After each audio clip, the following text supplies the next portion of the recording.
Namaste and welcome once again to Weekly Wellness Tune-Ups with Nibodhi. This week I'm asking a question. How present are we with our past? In the Vedic view, time is not a linear thing. It's cyclical and is layered. And we have these things called samskaras. They're these impressions that we carry with us from our past. And they don't just dissolve as time goes on. They live inside of our subtle body and they shape our mind, they shape our perception, they shape our behaviors and our emotional responses to the present moment. They're the subconscious patterns that are imprinted into ourselves. And these impressions are seeded through all the different experiences, not just this lifetime. They come with us from past lifetimes. They are seeded in us through beliefs or experiences and reactions.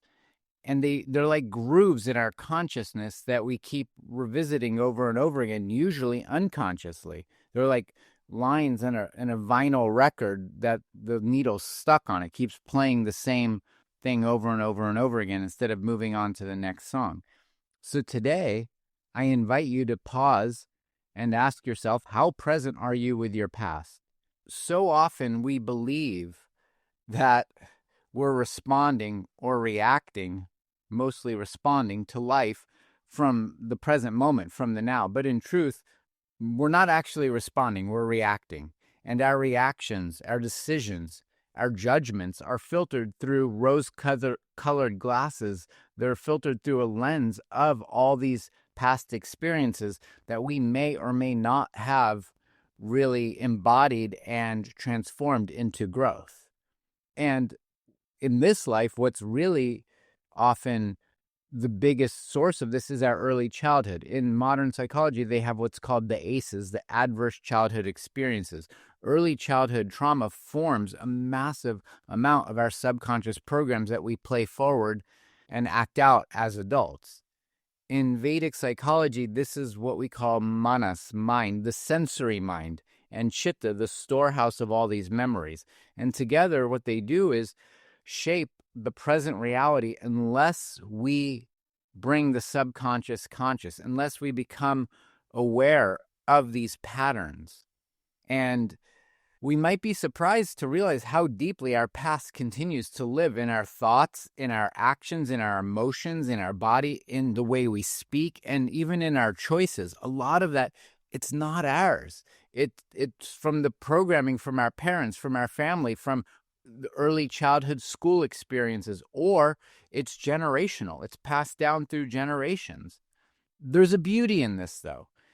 That beauty is that awareness is key.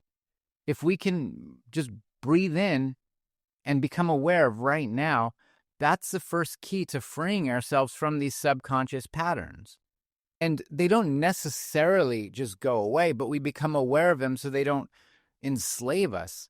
Ram Dass, near the end of his life, someone asked him, "You've done so much yoga, so much meditation, so much mantra. You've hung out with every saint. How long did it take for you for the samskaras, the vasanas, to go away?" And he just laughed. He said, "I don't know what you're talking about. They're all still right here. The difference is now I have awareness. I have caller ID. So when they call, I just don't pick up the phone anymore." It's all about awareness. And that comes through what the yogis call jnana, self-knowledge. Jnana yoga, the knowledge of the self. And in yoga, there's jnana, karma, and bhakti. Karma is action, and bhakti is loving devotion. Jnana, self-knowledge, is one of the paths to freedom. And so we begin here not to dwell in or dig up the past, but what we can do is meet it with presence. We can meet it with breath, with awareness, and have compassion. Having self-compassion, turning off the inner critic or turning the volume down on the inner critic. Stop judging ourselves, good, bad, right, or wrong. Our past actions don't define who we actually are. And that requires a willingness to evolve, a willingness to look at ourselves deeply. So after this talk is over, take 10 or 15 minutes, and I would recommend doing a reflective self-inquiry, Atma Vichara, to look within for the answers. This approach is mostly self-exploration. Don't do it as just a mental exercise. Do it as self-exploration and be curious, be open, without judgment, without guilt, without shame, and honor where you are. Honor where you've been so we can consciously shape where we're headed. I'm very excited to share with you Real Mushrooms, the sponsor of the Awakened Living podcast. I use their mushrooms every single day because they've genuinely changed my life. I trust them because they have 50 years of expertise and use 100% organic mushrooms, 0 grains, 0 fillers, which are found in most common mushroom products on the market. They use just real, organic, clinically tested mushrooms. Every morning, I use lion's mane to sharpen my thinking. I use cordyceps to give me the clean energy I need for the day. I use chaga to strengthen my immune system. And when stress hits, and it does, I use reishi to bring me back to center. With their products, you actually feel the difference. Through the end of March, Real Mushrooms gives Awakened Living with Nibodhi podcast listeners 25% off their entire first order. Use the code AWAKEN25 at checkout to get 25% off your first purchase. You can find their link in the show notes or visit nibodhi.com/mushrooms to get yours today. So here's the questions of this self-inquiry. You can write them down, you can download the transcript, and spend some time today, spend some time every day, reflecting on one or all of these questions. The first question, what is the earliest memory you can recall from childhood? And allow some scene to arise, more than just a feeling. Allow a vision in your mind to appear and let the story unfold. Just let it be there. You don't judge it. You don't make it good, bad, right, or wrong. You just try to remember the earliest memory you can from your childhood. And then the second question is a play on that. What impression do you have of yourself from that memory? Did you form an identity of who you are or how you should be based on that memory?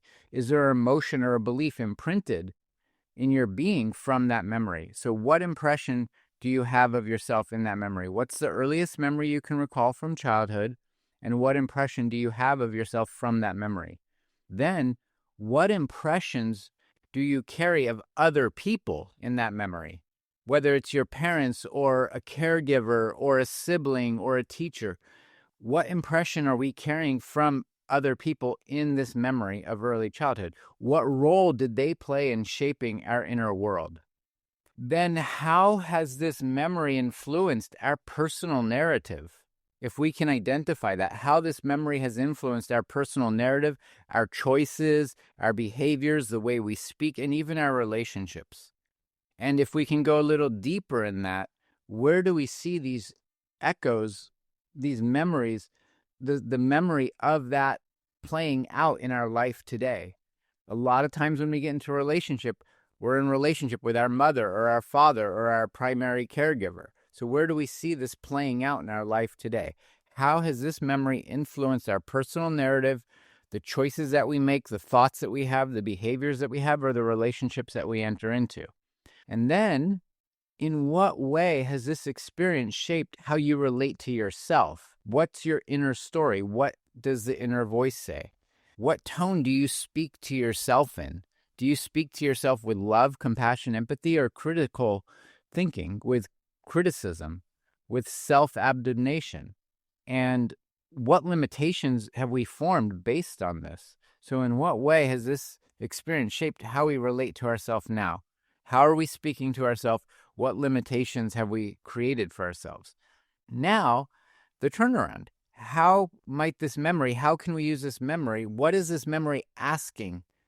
Why is it asking to be re-seen or reframed? And can we reframe it with the light of our current awareness? Can we reframe this memory in the light of our current consciousness with who we are today? Can we make a reframe? And what would your higher self say to this version of you in that memory? What wisdom would you give that memory? The person who is there in that memory, what wisdom would you give to them through everything you've been through in this life? In Sanskrit, there's a word Smriti. It means both memory and remembrance of the divine, remembrance of the sacred. So when we can revisit our past, not to bring up pain, but just to let it go, when we can revisit our past with this awareness, with this compassion, we have the opportunity to not only understand our conditioned habits, our conditioned lower self, but to remember the truth of who we actually are, which is a pure being. It's a pure awareness. We're an eternal being who's designed for love and light. So if we can revisit the past experience with just awareness, with empathy, with compassion, with forgiveness, we can have the opportunity to truly be free from it. So let this practice being an offering of grace to your inner child, and move forward and rewrite our own patterns, rewrite our present moment.